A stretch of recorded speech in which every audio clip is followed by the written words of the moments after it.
Le français autosuffisant, une solution alternative pour l'enseignement du français dans la pensée du roi de Thaïlande.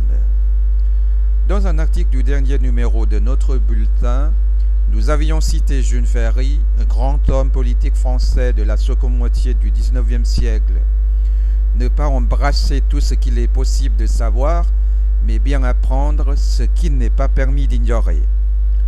Cette phrase illustre parfaitement bien la notion de français autosuffisant, thème inspiré de la philosophie de l'économie autosuffisante de Notre Majesté le Roi Rama IX. Cette philosophie, à l'origine appliquée au domaine économique, a pour principe de base que ce qu'il est indispensable doit être autosuffisant. Transposé au domaine de l'enseignement des langues, nous dirons qu'il n'est pas permis d'ignorer les fondements. L'enseignant du français langue étrangère en Thaïlande ne répond pas tout à fait aux besoins fondamentaux des étudiants locaux.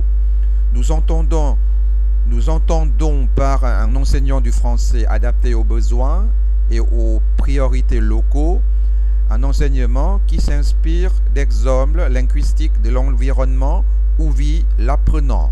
Par exemple, pour un public universitaire, parler de la vie universitaire est une priorité.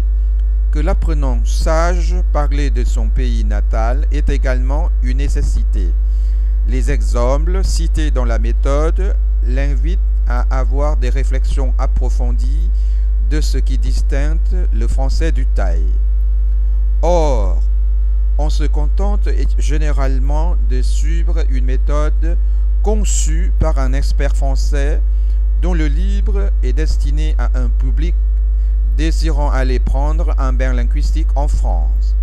Le problème est que son contenu fait référence à un cadre principalement français, alors que nos apprenants ont plutôt besoin d'un français imprégné d'un environnement thaïlandais, afin qu'ils puissent l'utiliser sur place pour communiquer leur vouloir dire avec des francophones venant du monde entier.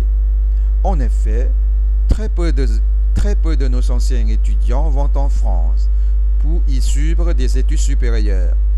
Pourquoi, tout conscient de cette réalité, continue-t-on de s'appuyer sur une méthode inadaptée à un usage local?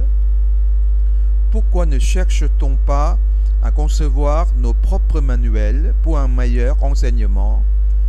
Osons dire que l'approche communicative uniquement franco-centrée, implantée dans le pays depuis une trentaine d'années, ne fait que mettre au fur et à mesure le français au placard, puisqu'il n'est ni écouté, ni parlé, ni lu, ni écrit au quotidien en dehors des cours, tant par les apprenants que par les enseignants.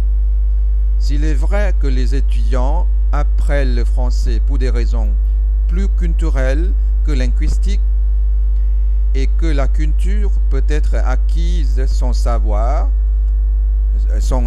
des compétences linguistiques bien maîtrisées, il suffit dans ce cas de se l'approprier en thaï. Nous voyons ainsi que l'acquisition interculturelle qui se fait aux dépens des connaissances linguistiques fondamentales, n'étant pas encore intériorisées, ne fait qu'endommager leur faculté d'apprendre.